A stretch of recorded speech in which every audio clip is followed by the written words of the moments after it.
ರಥವಾನೇರಿದ ರಾಘವೇಂದ್ರ ಸದ್ಗುಣಗಣ ಸಾಂದ್ರ ರಥವಾ ಏರಿದ ರಾಘವೇಂದ್ರ ಸತತ ಮಾರ್ಗದಿ ಸಂತತ ಸೇವಿಪರಿಗೆ ಸತತ ಮಾರ್ಗದಿ ಸಂತತ ಸೇವಿಪರಿಗೆ ಅತಿಹಿತದಲ್ಲಿ ಮನೋರಥವ ಕೊಡುವೆನೆಂದು ರಥವಾನೇರಿದ ರಾಘವೇಂದ್ರ ಸದ್ಗುಣಗಣ ಸಾಂದ್ರ ರಥವಾನೇರಿ. ಶ್ರೀ ಗುರುಭ್ಯೋ ನಮಃ. ಹರಿ ಓಂ. ಪೂಜ್ಯಾಯ ರಾಘವೇಂದ್ರಾಯ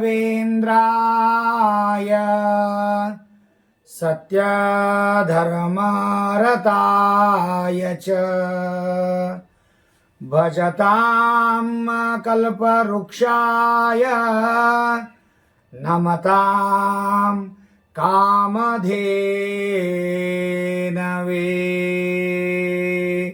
ಶ್ರೀ ರಾಘವೇಂದ್ರಾಯ ನಮಃ. ರಾಘವೇಂದ್ರ ಸ್ವಾಮಿಗಳವರು ಪೂಜ್ಯಾಯ ಅಂತಾಗಿದ್ದಾರೆ. ಅವರು ಪೂಜ್ಯಾಯ ಯಾಕಂದ್ರೆ ಎರಡ ಅತ್ಯಂತ ಶ್ರೇಷ್ಠವಾದ ಧರ್ಮ ಸತ್ಯ ಎರಡರೊಳಗ ರತಾಯ ಚ ತಮ್ಮ ಯಾವ ಜನ್ಮ ಸತ್ಯವನ್ನ ಬಿಡಲಿಲ್ಲ. ಸತ್ಯವನ್ನ ಮಾತನಾಡುತ್ತಾ ಧರ್ಮದಲ್ಲಿ ನಿತರಾಗಿ ಧರ್ಮದಲ್ಲಿ ಇದ್ದುಕೊಂಡೇ ತಮ್ಮ ಜನ್ಮಾವಧಿ ತಮ್ಮ ಪೂರ್ವಾಶ್ರಮದ ಅತ್ಯಂತ ಬಡ ಕುಟುಂಬದಲ್ಲಿದ್ದರೂ ಕೂಡ ಮೊದಲು ಅವರ ತಂದೆ ಅವರ ತಾತ ದೊಡ್ಡ ಶ್ರೀಮಂತರು ವೀಣೆ ಒಳಗೆ. ಆದರೆ ದೇವರು ಎಲ್ಲವನ್ನ ಕಸಿದುಕೊಳ್ತಾನೆ, ಆದರೆ ವಿದ್ಯೆಯನ್ನು ಮಾತ್ರ ಕಸಿದುಕೊಳ್ಳಲಿಲ್ಲ. ಮತ್ತೆ ಅವರಿಗೆ ಸನ್ಯಾಸ ದೀಕ್ಷೆಯನ್ನು ಸ್ವೀಕಾರ ಮಾಡುವ ಸಂದರ್ಭ ಒದಗುತ್ತದೆ. ಇದು ಎಲ್ಲ ದೇವರ ಕೊಟ್ಟ ಪ್ರಸಾದ. ಅದಕ್ಕಾಗಿ ರಾಯರೇನಾಗಿದ್ದಾರೆ? ಪೂಜ್ಯಾಯ. ಅವರು ಪೂಜ್ಯರಾಗಿದ್ದಾರೆ. ಪೂಜ್ಯ ಆಗಲಿಕ್ಕೆ ಕಾರಣ ಸತ್ಯವನ್ನ ನುಡಿದರು, ಧರ್ಮದಿಂದ ನಡೆದರು. ಅದಕ್ಕಾಗಿ ನಮ್ಮ ರಾಯರು ಪೂಜ್ಯಾಯ ಎರಡರೊಳಗ ರತಾಯ ಚ ಅಂತ ತಿಳ್ಕೊಂಡೇ ಅವರು ಪೂಜ್ಯಾಯ ಪೂಜ್ಯರಾಗಿದ್ದಾರೆ. ಅಂತ ರಾಘವೇಂದ್ರ ಸ್ವಾಮಿಗಳವರು ತಮ್ಮ ಆಶ್ರಮವನ್ನು ಸ್ವೀಕಾರ ಮಾಡಿ ಶ್ರೀಮದ್ ರಾಮಾಭಿರಾಮ ಮಿತ ಮಹಿಮ ಪದ ಪ್ರೌಢ ಪಾತೋರುಹಾಲಿ ರಾಮಾವತಾರದಲ್ಲಿ ರಾಮನನ್ನ ಪೂಜೆ ಮಾಡಿ,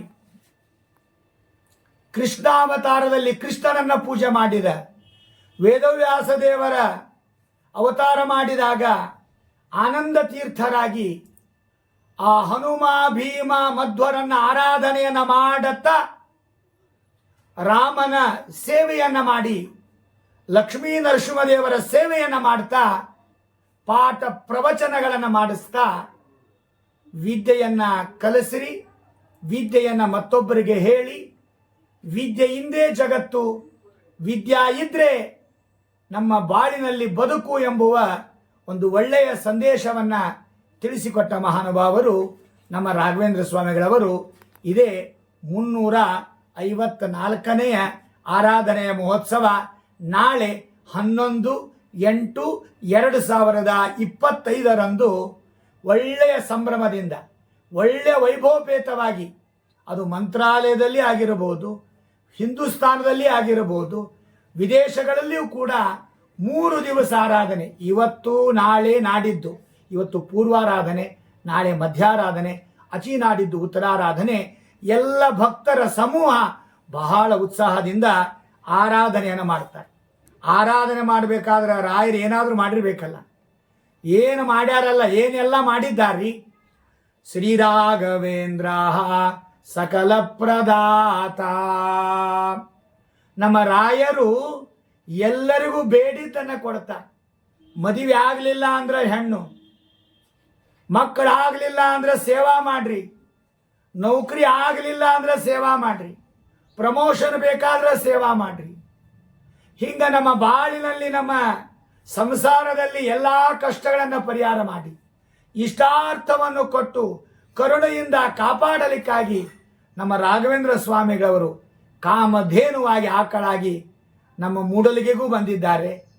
ಭರತ ದೇಶದ ಎಲ್ಲ ಕಡೆ ಅಡ್ಡಾಡ್ತಿರ್ತಾರೆ ಕಾಮಧೇನುವಾಗಿ. ಮತ್ತು ಕಲ್ಪವೃಕ್ಷ ಅಂದರೆ ಮಂತ್ರಾಲಯದಲ್ಲಿ ಗಿಡವಾಗಿ ಇದ್ದಾರೆ. ಅಂಥ ರಾಯರ ಸೇವೆಯನ್ನು ನಾವು ಅವಶ್ಯವಾಗಿ ಮಾಡಬೇಕು. ದೇವಸ್ವಭಾವೋ ದಿವಿಜದ್ರುಮೋಯಂ ಇಷ್ಟಪ್ರದೋ ಮೇ ಸತತಂ ಸಭೂಯಾತ್. ದೇವಸ್ವಭಾವ ಮೊದಲನೇ ಅವತಾರ ರಾಕ್ಷಸರಾಗಿ ಹುಟ್ಟಿದ್ದಾರೆ, ಪ್ರಹ್ಲಾದರಾಜರಾಗಿ. ಈಗ ಮಾನವ. ಹಿಂಗ ದಾನವ ಮಾನವ ಸಂಬಂಧಿದ್ರು ಗುಣ ಮಾತ್ರ ದೇವಸ್ವಭಾವ. ದೇವಸ್ವಭಾವ ಅನ್ಲಿಕ್ಕೆ ಅನೇಕ ಪವಾಡಗಳವರಿ. ಆಗ ತಾನೇ ಮದುವೆ ಆಗಿತ್ತು, ಗಂಡ ತೀರ್ಕೊಂಡಿದ್ದ. ರಾಯರ ತೀರ್ಥ ಪ್ರೋಕ್ಷಣೆ ಮಾಡಿದ್ರ ಚಟ್ ಅಂತ ಎದ್ದು ಕೂತು ನೋಡಿ. ಒಂದು ಮಗು ಹೆರಿಗೆ ಆಗ್ತಾ ಇದೆ ಅರಣ್ಯದಲ್ಲಿ. ಆ ಪ್ರಸೂತಿ ಆಗಬೇಕಾದ್ರ ನೀರನ್ನ ತೀರ್ಥನ್ನ ಉಕ್ಕಿದ್ರ ಶಾಟಿ ಒಳಗೆ ಮನಿನೇ ಆತಂತ. ಕಿರೀಟಗಿರಿ ಒಳಗ ದೇಸಾಯರ ಮಗನನ್ನ ಶೀಕರಣಿ ಒಳಗ ಬಿದ್ದ ಮಗುವನ್ನ ದೇಸಾಯರು ನನ್ನ ಮಗು ಸತ್ ಹೋತ್ರಿ ಅಂತ ದೇವರಲ್ಲಿ ಆ ಗುರುಗಳಲ್ಲಿ ಪ್ರಾರ್ಥನೆ ಮಾಡಿ ಅಳಬ್ಯಾಡು. ರಾಯರ ಪೂಜಾ ಅಂದ್ರೆ ಏನ್ರಿ?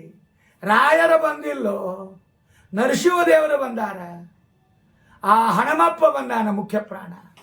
ಮುಖ್ಯ ಪ್ರಾಣ ಬಂದಾನಂದ್ರ ಪ್ರಾಣ ತೆಗಿಲಿಕ್ಕೆ ಬರಂಗಿಲ್ಲೋ, ಪ್ರಾಣ ಕೊಡ್ಲಿಕ್ಕೆ ಬರ್ತಾ ಇದ್ದಾರೋ ಅಂತ ಹೇಳ್ತಾ ಆ ತೀರ್ಥವನ್ನ ಪ್ರೋಕ್ಷಣೆ ಮಾಡಿ ಗಂಧವನ್ನ ಹಚ್ಚಿದ್ರ ಆ ನೀಲಿಗಟ್ಟಿ ಹೆಪ್ಪಗಟ್ಟಿ ಎಲ್ಲ ಬೆಳಗಾಗಿ, ಕಣ್ಣೆಲ್ಲ ಗುಡ್ಡೆಯಾಗಿ ಬೆಳ್ಳಗಾಗಿ ನೀಲಿಯಾಗಿ ಮಗುವಂತ ಮಗು ತೀರ್ಥವನ್ನು ಪ್ರೋಕ್ಷಣೆ ಮಾಡಿದ್ರೆ ಚಟ್ ಅಂತ ಎದ್ದು ಕೂತ್ರಿ.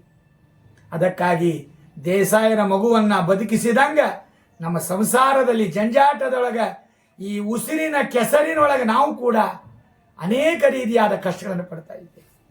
ಅಂತ ರಾಯರ ಅನುಗ್ರಹ ನಮಗೆ ಬೇಕಾಗಿದೆ.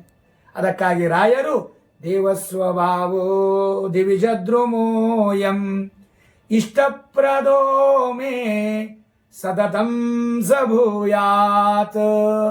ನಮ್ಮನ್ನು ಕೂಡ ಉದ್ಧಾರ ಮಾಡಲಿ ಅಂತ ರಾಘವೇಂದ್ರರ ಒಂದು ಅನುಗ್ರಹಕ್ಕೆ ನಾವು ಪಾತ್ರರಾಗೋಣ. ಆರಾಧನೆಯನ್ನು ಮಾಡೋಣ, ಪ್ರಾರ್ಥನೆ ಮಾಡೋಣ, ಗುರುಗಳ ಸೇವೆ ಮಾಡೋಣ. ಗುರುಗಳು ಆರಾಧನೆ ಮಾಡಿದರೆ ಭಗವಂತ ಸಂತೋಷ ಪಡ್ತಾನೆ. ಅದಕ್ಕಾಗಿ ಎಲ್ಲರೂ ಸೇರಿ ನಾಳೆ, ಇವತ್ತು, ನಾಳೆ, ನಾಡಿದ್ದು ರಾಯರ ಆರಾಧನೆ ಮಾಡಿ ಗುರುಗಳ ಅನುಗ್ರಹಕ್ಕೆ ಪಾತ್ರರಾಗಿ. ಇಷ್ಟೇ ಸಾಕು. ಶ್ರೀ ಕೃಷ್ಣ ಅರ್ಪಣಮಸ್ತು.